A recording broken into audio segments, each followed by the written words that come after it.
What you're about to hear is one of the oldest theological errors in the history of the church. It's also one of the most dangerous and destructive. Sadly, this lie is alive and well. My guest today will help us to expose it, understand it, and correct it today on Jewish Voice.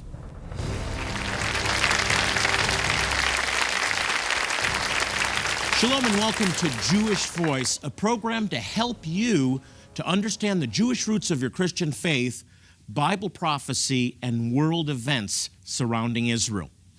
For almost 2,000 years, the church has been separated from the Jewish roots of the faith, but now that's changing. Believers, like many of you who watch this program, are catching on to an ancient mystery that's now coming to light, a restoration of the Jewish roots of our faith. Today's guest is passionate about healing the divide between Jew and Gentile. He's a prolific author and speaker, and today he's going to help you to understand your true identity. We're one new man, Jew and Gentile together. Please welcome my good friend, Dr. Daniel Juster. Dan, welcome back. Good to have you back. Welcome. We have new comfortable chairs since the last time you were on. Yes. Isn't that amazing. comfortable? We sit higher up. You like it, eh? Yes, it's not bad. We've done quite a bit of work since you were last here on the set. A new book, and you have, how many books you have out? You're about 20. I thought so. You're a very prolific author. This one is really important, and we want to talk about it today. We'll get to that later. But replacement theology. This is a lie. It's a dangerous lie. It's almost 2,000 years old. But I think most people that are watching the program have never heard of replacement theology, or just a limited number of people. What is replacement theology? Replacement theology is under a variety of names, fulfillment theology, many other names, basically is saying that the church now has superseded Israel and that ethnic Israel, the Jewish people, no longer have a significant place as elect or chosen in God. And this theology that discards the place of the Jewish people and replaces it with the church, the new and true spiritual Israel, is very dangerous because I believe it's the primary root of anti-Semitism. Most people I talk to have never heard the term replacement theology or supersessionism. As you said, there's many names that it falls under. But the residue or the effects of replacement theology really permeate the church, including the Evangelical Bible-believing church, don't they? It's enormous. Now, there was a time when the Evangelical church was dominantly Jewish-oriented in regards to not being replacement theology-oriented. But today, replacement theology is a growing trend of a significant minority in the evangelical world, and it's of great concern. But Dan, help us to understand the misconceptions about Jewish people that replacement theology has created. If you believe that the Jewish people are no longer elect or chosen by God, which is against the direct statement of Paul in Romans chapter 11, and if you come to believe that the Jewish people have been discarded or set aside, then it's much easier to fall into anti-Semitism. See, anti-Semitism would have been impossible if the whole church had embraced the continued election of the Jewish people and God's love for them, though enemies of the gospel, beloved and elect for the sake of the fathers. If the church had embraced that, then anti-Semitism would have been impossible because they would have been fighting against God.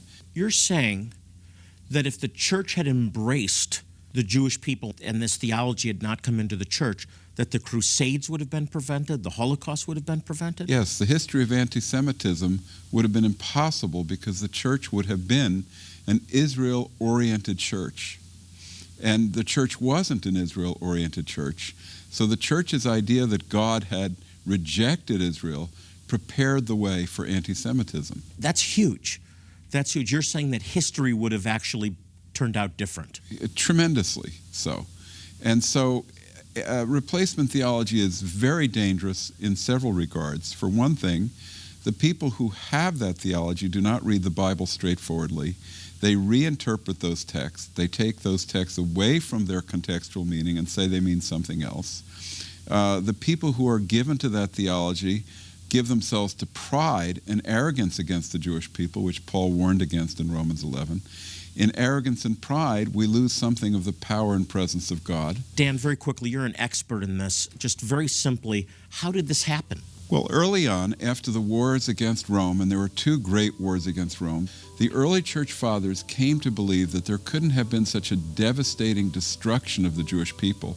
Josephus telling us that almost 1 million died in the war against Rome.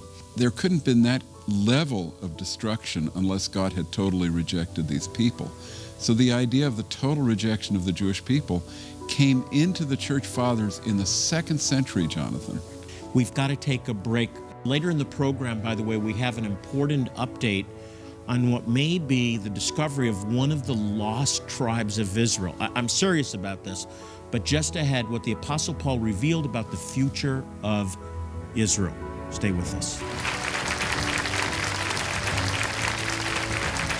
Here at Jewish Voice, we are dedicated to proclaiming the gospel, the good news that Yeshua, Jesus, is the Messiah, to the Jew first and also to the nations. One key way we do this is by providing life-saving medical help to some of the most impoverished and needy Jewish people in the world. But our medical teams provide more than just physical care and comfort. It opens the door for us to share God's love and the good news that Yeshua is their true Messiah. Today, we are urgently preparing for our next medical clinic to bless a community of lost tribes Jews called the Beta Israel in Gondar, Ethiopia. We go with a powerful sense of urgency because we know that time is literally running out for many of the most vulnerable, especially infants and toddlers. We go knowing that without your help, some of these precious sons and daughters of Abraham will die needlessly for lack of basic medical care. The question is, how many can we help? The answer lies in part with you. Will you help save and transform the lives of precious people from Israel's lost tribes by sharing your most generous gift today? As our special thank you when you respond with a gift of any amount today, we will send you Daniel Juster's inspiring book, A Passion for Israel, plus the illuminating audio CD by Jonathan Bernis titled Dangerous Lies of Replacement Theology. If you're able to share a gift of $100 or more today, we'd like to send you our entire Israel Passion Bundle as an expression of our thanks. This resource bundle includes the book and CD just mentioned, but also 2 powerful teachings by Jonathan Bernis on DVD, plus his popular booklet titled The 7 Keys to Unlock the Prophetic Mystery of Israel, and the award-winning DVD documentary, The Miracle of Israel. This remarkable bundle of resources will broaden your understanding of Israel's unique role in God's plan for mankind and deepen your love for the Jewish people. Finally, as an ongoing expression of our thanks for choosing to help so many in need, you'll receive our Jewish Voice Today magazine. This beautiful bi-monthly magazine brings you timely insights into Israel, Bible prophecy, and the Jewish roots of your faith, as well as teaching and testimonies. God has promised to bless those who bless the Jewish people. To share a gift in support of this vital outreach and request your thank you resources, please call, click, or write now. And remember, your generous gift will make you part of extending life-saving medical help to some very needy Jewish people. Once again, time is of the essence for many of these people. Please call, write, or click right now.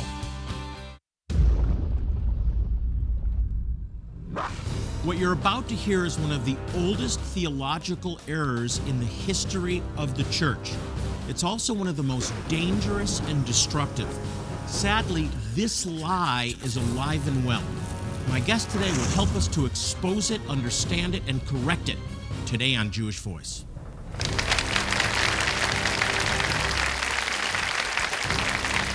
I'm back with Dr. Daniel Juster, who's here discussing his most recent book, Passion for Israel. And I know many of you that are watching Jewish Voice have a passion for Israel and the Jewish people, and our guest is here to help you to better understand what your role really is. Dan, Passion for Israel, it's a history of the church's commitment to the Jewish people in Israel.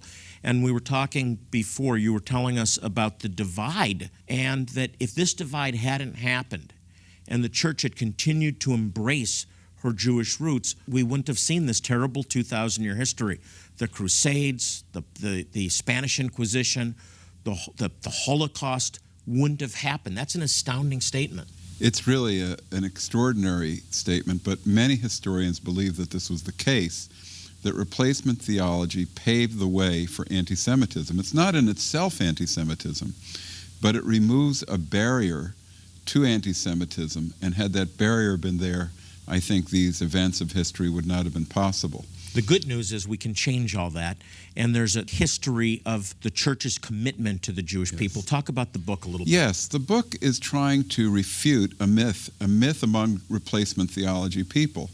Replacement theology people believe that their idea of reinterpreting the text is the way to read the Bible, and that the reading of the Bible that has a high regard for the election of Israel was a aberration that came from John Nelson Darby in the mid to late 19th century. But that is totally false. And what happened was that great Puritan writers wanted to take the Bible's texts in context and believe what they straightforwardly said. So there was a tremendous movement of showing favor to the Jewish people that started in the Puritans. It's why the Puritans were inviting the Jewish people into the colonies of the United States, why they wanted to invite them back to England. And that is really the beginnings of the refutation of replacement theology. And it's a fascinating history and God's blessing. Yeah. According to Genesis 12:3, I will bless those that bless my people, is all over this history, because you have these people playing a role in the restoration of the land of Israel, bringing Jewish people to America. It's an incredible history. Oh, it's an amazing story, because the Puritans influenced the Lutheran Pietists, and they influenced the Anglican Church and the Lutheran Pietists to found Christ Church in the middle of the 19th century, actually 1840. Legislation was passed in the British Parliament. So by the middle of the 19th century, British and American evangelical Christians, whether they were Anglican or Presbyterian or Methodist, were for the most part Jewish-oriented and believed in the restoration of Israel. And Dan, these are the ones that saw the need for Israel to be restored as a nation, the land of Israel, Jerusalem to be restored. They understood that, didn't they? Yes, and it influenced politics, because it was this influence that caused the British to pass legislation in the 1840s to declare that they as a nation had a divine purpose to restore the nation of Israel in their own land. This heritage is a key to the very existence of the nation of Israel, and it's questionable. Just like I said, anti-Semitism would have been impossible without replacement theology in this era in the church. So the nation of Israel might have been impossible without this pro-Christian Zionist history. This is so exciting and fascinating, because we're hearing that Christians, true Bible-believing, pro-Israel Christians, played a role in the restoration of Israel. Dan, let's jump ahead. This is a restoration, a divine restoration that we're seeing continue today. 2,000-year history of anti-Semitism in the name of Christ and Christianity, but it's changing, isn't it? Yes, we're still fighting this battle again. I mean, 30, 40 years ago, it looked like the evangelical world was solid with regards to its support for Israel. But now we're seeing especially young people questioning the Bible. They're questioning Israel because they hear about injustices to the Palestinians, and they say, if Israel is not more of an ideal nation, how can we believe that they're really the chosen people? And they confuse election. And so we're seeing a weakening of these pillars in the evangelical world, and it's of great concern to me. You referenced Romans 11. I want to move back to Romans 11. What the Bible does say about the land of Israel, the people of Israel in the last days. Well, there are many things in Romans 11 that are very, very important. For one thing, it says that the Jewish people's non-embrace of Yeshua, Jesus as a whole, is temporary. So that's where you come in. You lovers of Israel, you have a specific role to play. Dan, practically, what role can Christians who really do love Israel and the Jewish people, what role can they play? What's their job? Well, not only can they stand for the legitimacy of Israel being a nation, that doesn't mean they have to support all of their policies, but they have to stand with the Jewish people after the Holocaust and all they've been through. And Jewish people are very touched by this.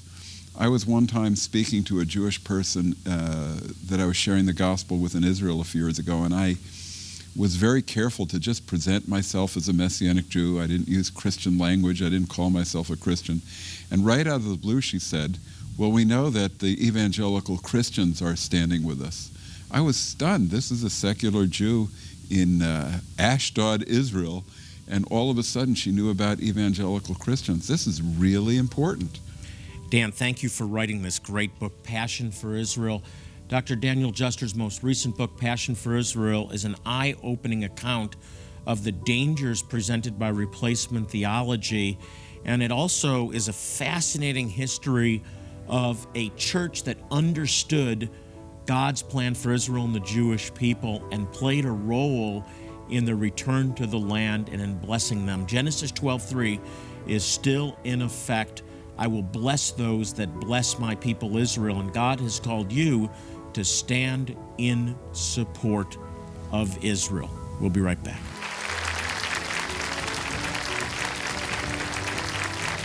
Here at Jewish Voice, we are dedicated to proclaiming the gospel, the good news that Yeshua, Jesus, is the Messiah, to the Jew first and also to the nations. One key way we do this is by providing life-saving medical help to some of the most impoverished and needy Jewish people in the world. But our medical teams provide more than just physical care and comfort. It opens the door for us to share God's love and the good news that Yeshua is their true Messiah. Today, we are urgently preparing for our next medical clinic to bless a community of lost tribes Jews called the Beta Israel in Gondar, Ethiopia. We go with a powerful sense of urgency because we know that time is literally running out for many of the most vulnerable, especially infants and toddlers. We go knowing that without your help, some of these precious sons and daughters of Abraham will die needlessly for lack of basic medical care. The question is, how many can we help? The answer lies in part with you. Will you help save and transform the lives of precious people from Israel's lost tribes by sharing your most generous gift today? As our special thank you when you respond with a gift of any amount today, we will send you Daniel Juster's inspiring book, A Passion for Israel, plus the illuminating audio CD by Jonathan Bernis titled Dangerous Lies of Replacement Theology. If you're able to share a gift of $100 or more today, we'd like to send you our entire Israel Passion Bundle as an expression of our thanks. This resource bundle includes the book and CD just mentioned, but also 2 powerful teachings by Jonathan Bernis on DVD, plus his popular booklet titled The 7 Keys to Unlock the Prophetic Mystery of Israel, and the award-winning DVD documentary, The Miracle of Israel. This remarkable bundle of resources will broaden your understanding of Israel's unique role in God's plan for mankind and deepen your love for the Jewish people. Finally, as an ongoing expression of our thanks for choosing to help so many in need, you'll receive our Jewish Voice Today magazine. This beautiful bi-monthly magazine brings you timely insights into Israel, Bible prophecy, and the Jewish roots of your faith, as well as teaching and testimonies. God has promised to bless those who bless the Jewish people. To share a gift in support of this vital outreach and request your thank you resources, please call, click, or write now. And remember, your generous gift will make you part of extending life-saving medical help to some very needy Jewish people. Once again, time is of the essence for many of these people. Please call, write, or click right now.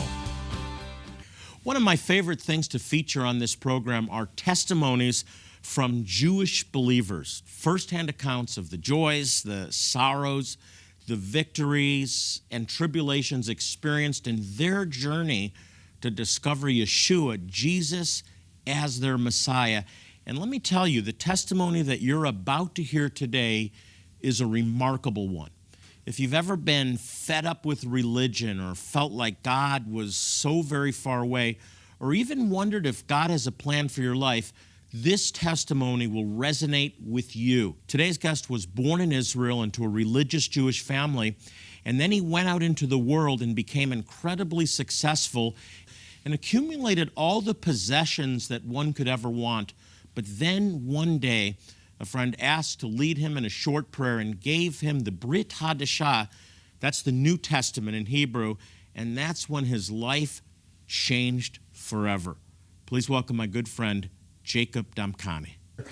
You were really pioneering evangelism, street evangelism in Israel in the very early days, 30 years ago. Talk about your background, because you grew up in Israel, you grew up in an Orthodox family. Who was Jesus to you? Jonathan, Jesus, we hold him responsible for the Inquisition. We hold him responsible for the Crusaders, for all the pogroms. He came and betrayed God and betrayed the people of Israel and started a new religion.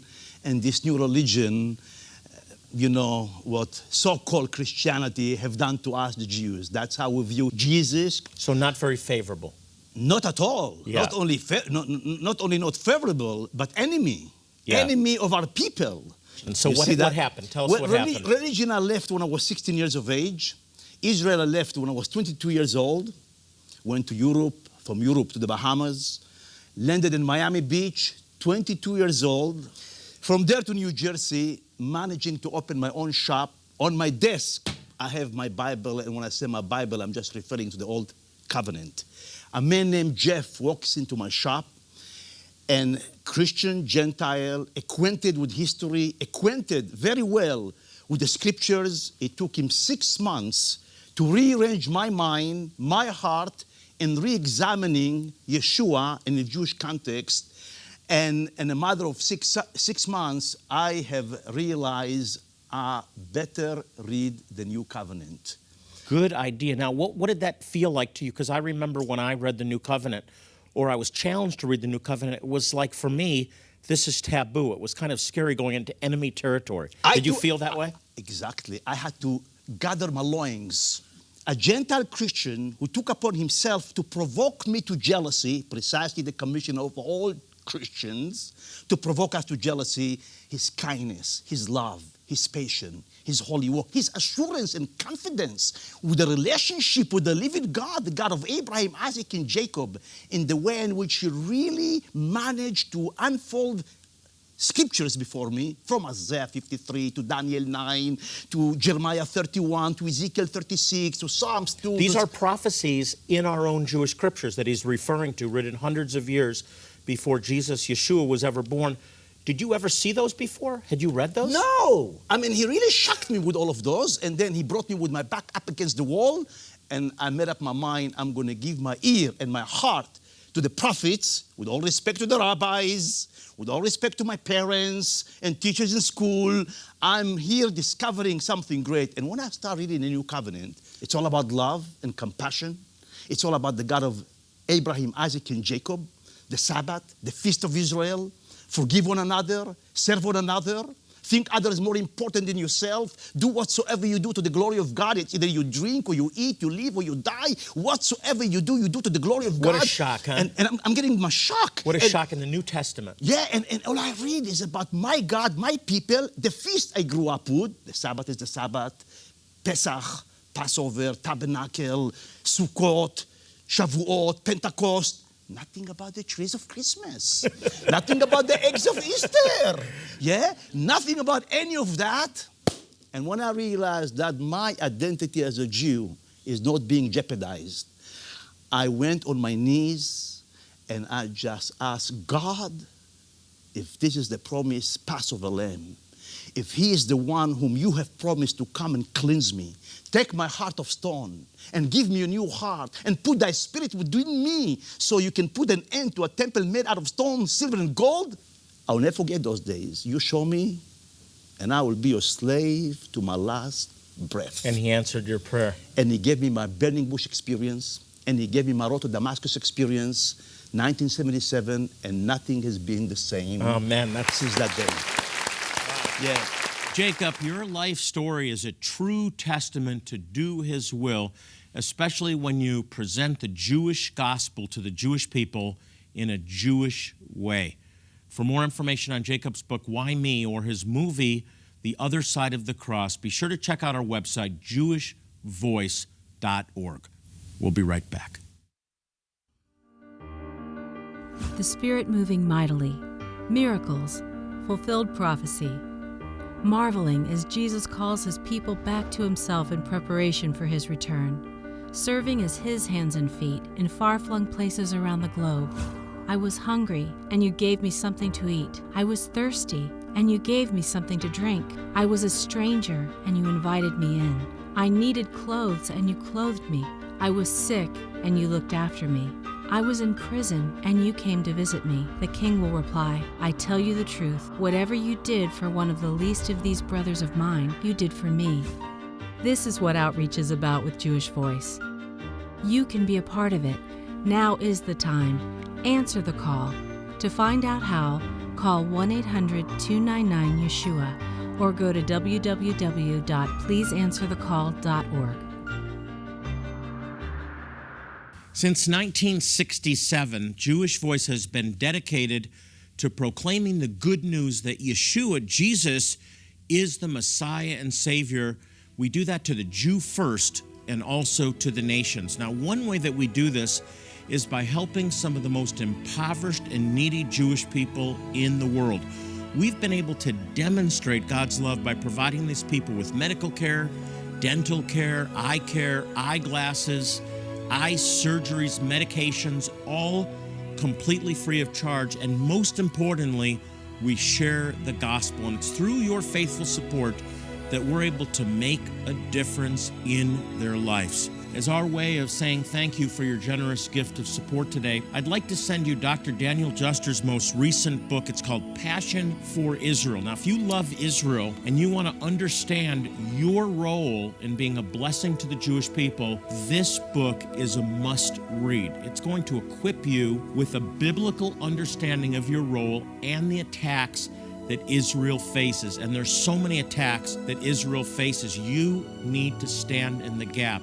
Now, along with this book, I also want you to have one of my CD teachings. It's called The Dangerous Lie of Replacement Theology. This is an in-depth teaching on why this diabolical lie is so dangerous. It's a very simple teaching, but it's thorough, and it's going to equip you to be a defender of Israel and the Jewish people. And as an additional bonus, when you share and request these products, I also want you to have our Jewish Voice Today magazine. This is a bi-monthly magazine about some really vital topics pertaining to Israel, Bible prophecy, and the Jewish roots of your faith. It's a great resource, and I want to get it into your hands. And remember, your gift today will be used to help some of the most impoverished and needy Jewish people in the world.